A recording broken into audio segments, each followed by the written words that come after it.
Moi, c'est Geoffrey, 25 ans, et c'est dans la ville de Saint-Léonard où tout a commencé.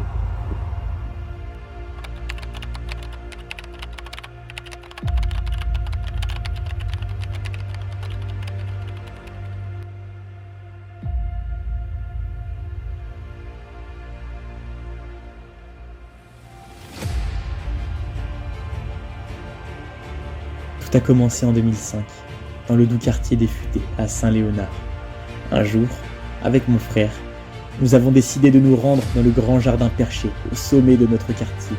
J'avais à peine 5 ans, mais l'enthousiasme de l'enfance m'animait déjà. Les week-ends étaient de véritables moments de rassemblement. Des moments où les jeunes et les plus grands se réunissaient pour vivre des instants magiques. Ce jour-là, c'était jour de match. Match de foot. Et moi, le petit intrépide, le petit foufou. Bien évidemment que j'ai choisi de prendre la place de gardien de but avec les grands. Je n'avais jamais peur de me blesser, car chaque chute était une leçon, chaque arrêt une victoire. Depuis ce jour, ma passion pour le poste de gardien ne m'a jamais quitté. C'est là que tout a commencé, dans ce jardin où les rêves prenaient vie et où le football est devenu une partie intégrante de mon histoire. L'année suivante, mes parents m'inscrivent au football dans le club de ma ville, tout en jonglant avec les entraînements de karaté, mais au fond de moi, ce que je voulais vraiment, oui, ce que je voulais vraiment, c'était jouer au foot. En 2006, la finale de la Coupe du Monde entre l'Italie et la France m'a véritablement marqué et motivé à vouloir devenir le futur Barthez. Déjà à cet âge-là, j'avais des ambitions. À l'âge de 10 ans, mon club m'a proposé une détection au plus grand club de la région, l'USBCO, là où évoluait Franck Ribéry. C'était une opportunité à saisir.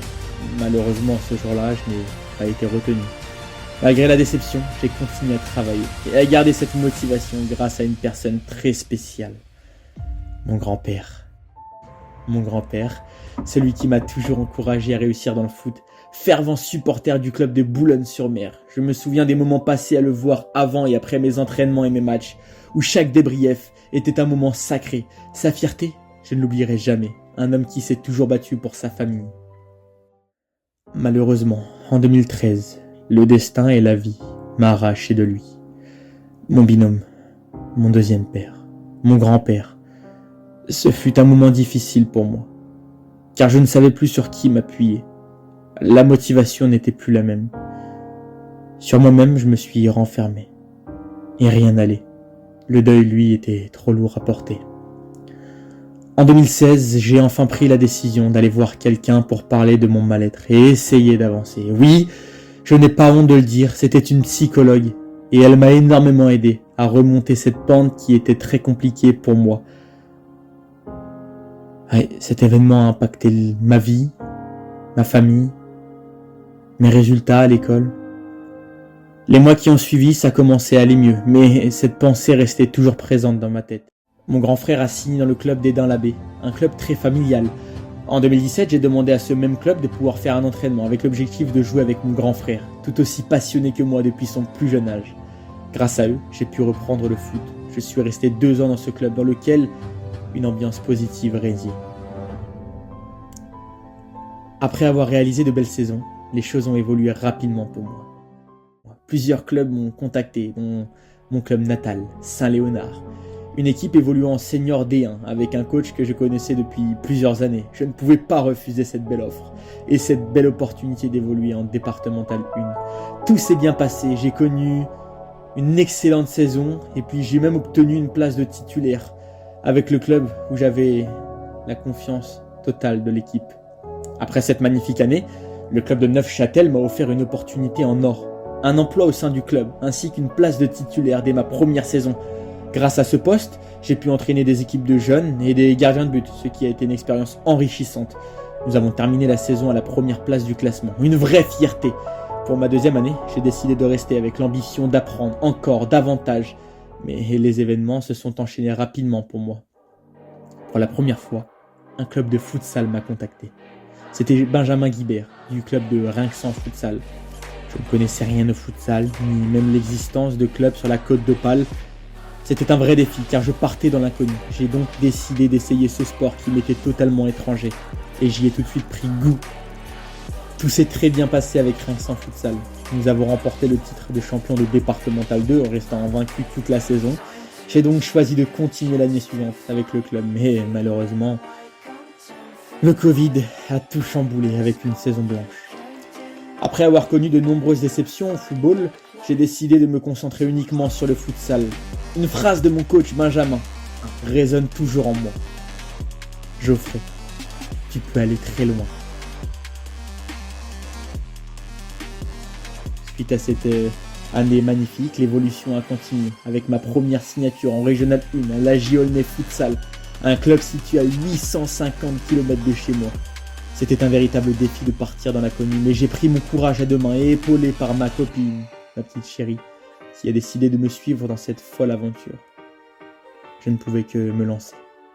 Nous avons passé une année merveilleuse et fait des rencontres extraordinaires. Et j'ai énormément appris dans le monde du futsal grâce à un coach diplômé et à un entraîneur de gardien très présent pour moi et des coéquipiers plus qu'accueillants.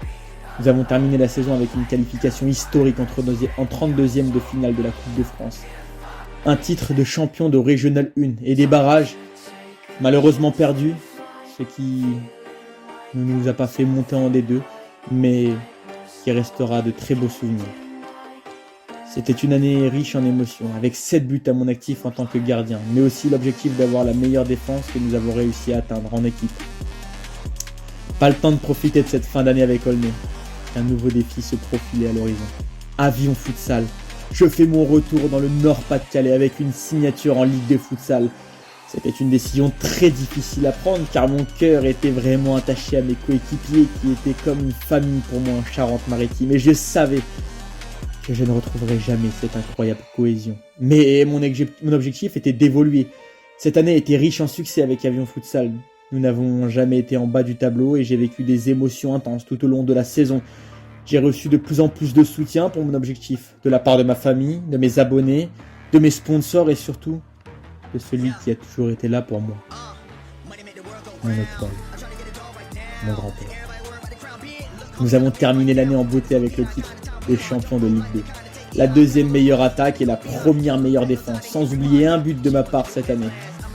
Alors oui, je tiens à remercier tout le club pour cette année incroyable où j'ai énormément appris, ainsi qu'à mon coach de gardien, Alexis, qui m'a aidé à progresser.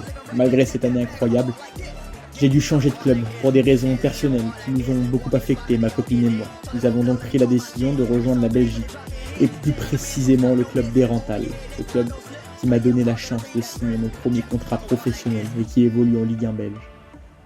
L'année continue son chemin. Et maintenant, continuons à écrire mon histoire. Un grand merci à tous pour votre soutien sans faille.